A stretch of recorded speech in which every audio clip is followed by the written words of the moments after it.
Well, times of great loss can often feel so lonely.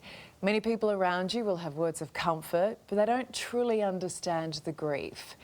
These women found each other in their darkest moments, and with the support of Mark Hughes and his foundation, they're fighting on.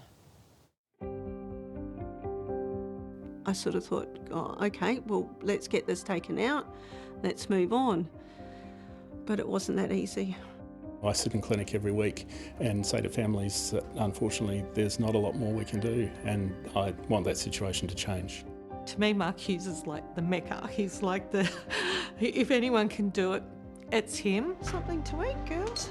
It's a group none of these women wish to be a part of. I sort of refer to it as a support group, but with champagne.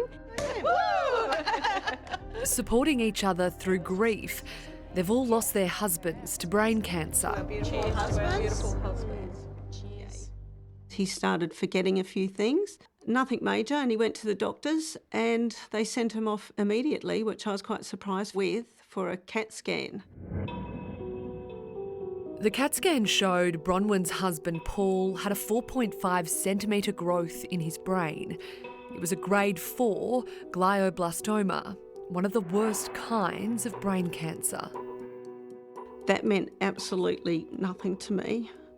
But when they told me that it was a terminal cancer and that he had, with treatment, 12 to 15 months left, our whole world just crashed.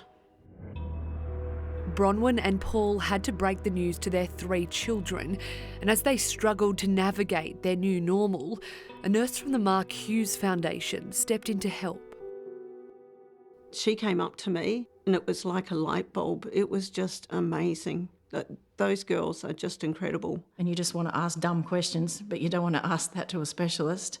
So with the brain cancer nurses in every appointment, we could always ask what we felt like we needed to ask. Lyndall's husband Andrew succumbed to the same type of tumour after a 3-year battle. We always had hope that he was going to be a lucky one, but yeah, once you're in that world, you realise you can't survive that. Brain cancer is the leading cause of cancer death in people aged under 40, and that's what the Mark Hughes Foundation and Director of Brain Cancer Research, Professor Michael Fay, are working to change. So we've been looking at new MRI techniques and ways to use this information, and also to develop a new blood test to try and minimise travel for patients. To date, the foundation has raised more than $25 million to support research to find a cure. Australia has been doing a lot of work in radioligand therapy. This is where the radiation is attached to a drug that goes around the bloodstream and binds to tumours. Research that is done using brains which have been donated to the biobank by patients who've lost their battle. So this is where the donations to the biobank come. What happens next? The patient's tumour gets made into a block, and that can then be stored in paraffin, and then we can slice the block up and make slides. So each patient's donation can be used many times, but this is the critical bit. How crucial are these to be able to find medical advancements in this field? Yeah, look, we're finding it's really helpful. So, for instance, if there's a drug that we know binds to the outside of the cell, we can often stain that and see whether there's uptake in that patient's tumour, and also how many of the patients would have that marker expressed. Joanne's husband Steve was diagnosed with the worst kind of glioblastoma after a pain in his leg. The whole time we live with hope. You just hope that, someone was wrong.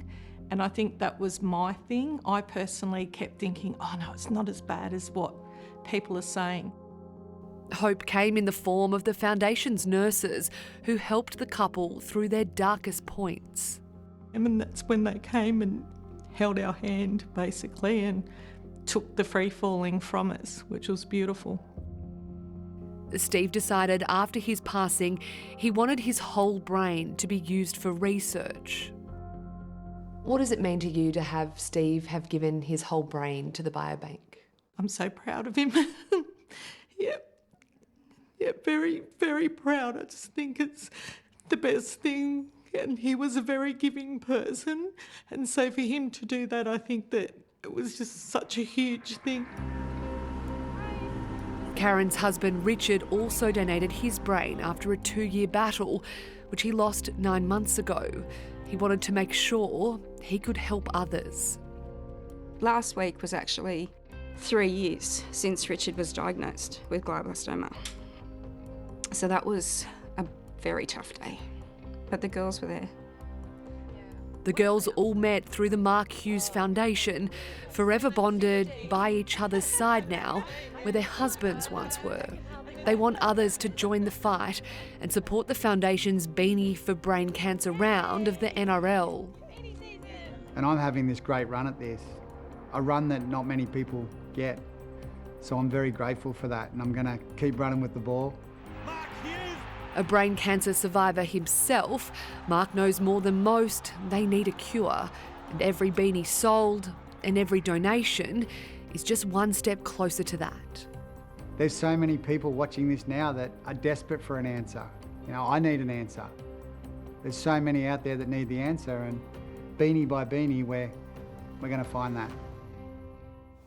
What a great man and what a wonderful group of women, but it is such an insidious disease, isn't it?